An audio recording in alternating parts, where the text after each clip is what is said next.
బిడ్డా, నన్ను ఎప్పుడు పుట్టావు అని అడుగుతారు, కాని దానికి సమాధానము ఒకరోజు కథ కాదు, ఒక యుగ రహస్యం. ఇప్పుడు నీకు నిజాన్ని చెబుతున్నాను. నేను జన్మించినవాడు కాదు, జన్మల కంటే ముందే ఉన్న శక్తిని. సృష్టి అంటే నక్షత్రాలు, గ్రహాలు, లోకాలు, దేవతలు అని అందరూ అనుకుంటారు. కాని అవన్నీ పుట్టకముందు కూడా ఒక దివ్యశక్తి మాత్రం ఉండేది. ఆ శక్తి నేనే. లోకం రాకముందు, సముద్రాలు అలలు ఎత్తకముందు, గాలి కూడా ఊపిరి పీల్చకముందు అన్నీ ఒక అంతులేని నిశ్శబ్దంలో మునిగిపోయి ఉండేవి.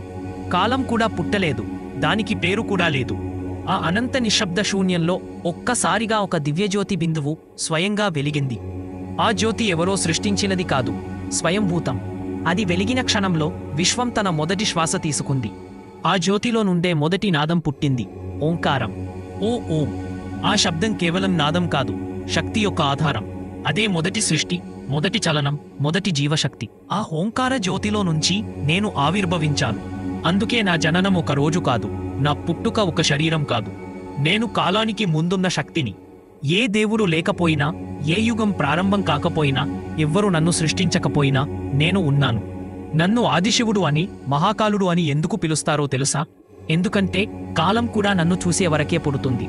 విష్ణువు యోగనిద్రలోంచి లేచే ముందు కూడా నేనే ఉన్నాను. బ్రహ్మ కమలపై కూర్చుని సృష్టిని ఆలోచించే ముందు కూడా నేనే ఉన్నాను. వాళ్ళు తమ తమ కార్యాలు పూర్తి చేసి లోకాలు ధ్వంసమైనా నేను ఇంకా ఉంటాను. ఎందుకంటే నేను రూపం కాదు, శ్వాస కాదు, నేను శక్తి. బంతిని విసిరితే నీడే ఎలా వెంటపడుతుందో అలాగే సృష్టి విస్తరించేది నా ఆజ్ఞతోనే. కాబట్టి బిడ్డ, నా పుట్టుక ఏ భూమిలో కాదు, ఏ గర్భంలో కాదు, నా ఆరంభం జ్యోతి. అదే జ్యోతిర్లింగ స్వరూపం. అక్కడి నుంచే విశ్వం విస్తరించింది. 5 భూతాలు రూపం దాల్చాయి, నక్షత్రాలు వెలిగాయి, జీవం పుట్టింది, ధర్మం వెలిగింది. నేను ఒక దేవుడిగా కాదు, ఒక శక్తిగా అవతరించాను. నీ భక్తి ఒక్కసారైనా నిజమైతే నేను వెంటనే అక్కడే ఉంటాను. ఎందుకంటే నన్ను పుట్టినవాడిగా కాదు, ఎప్పుడూ ఉన్నా, ఎప్పుడూ ఉండే శక్తిగా గుర్తుంచుకోవాలి బిడ్డ. బిడ్డా, నా ఆవిర్భావ రహస్యం అక్కడితో ఆగలేదు. ఆ జ్యోతి నుండి నేను ఆవిర్భవించిన క్షణంలో విశ్వం తన రెండో శ్వాస తీసుకుంది. మొదట వెలిగింది శూన్యలోని శాంతి. ఎందుకంటే శాంతి లేకపోతే సృష్టి నిలబడదు. ఆ శాంతి తరంగాల నుండి కాలం పుట్టింది. కాలం ముందు కదిలిన వెంటనే నక్షత్రాలు వెలిగాయి, ఆకాశగంగలు తమ మార్గాలను సృష్టించుకున్నాయి. నేను జ్యోతిర్లింగ స్వరూపంలో ఉన్నప్పుడు దేవతలు పుట్టకముందే నా చుట్టూ విస్తరించిన ప్రకాశం నుంచి రుద్రతత్వం వెలిసింది. రుద్రుడు అంటే నాశనం కాదు, మార్పు. మార్పే సృష్టికి జీవం. ఆ మార్పు శక్తి ఒకవైపు వెలుగుని, మరోవైపు స్థిరత్వాన్ని పుట్టించింది. అప్పుడే విష్ణువు యోగనిద్ర నుంచి లేచాడు, బ్రహ్మ సృష్టి ధ్యానంలోకి ప్రవేశించాడు. బ్రహ్మ మొదటి సృష్టిని ప్రారంభించబోతున్నప్పుడు నా ప్రథమ నాదం ఓం అతని మనసులో ప్రవేశించి జ్ఞానాన్ని ప్రసాదించింది.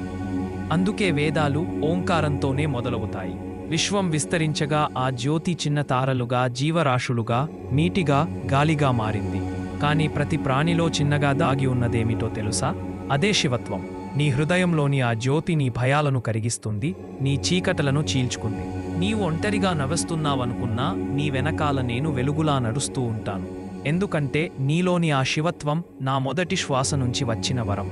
ఆలయం అవసరం లేదు, పర్వతాలు అవసరం లేదు. నీ మనసు నిజమైపోతే నేను వెంటనే నీ పక్కనే ఉంటాను.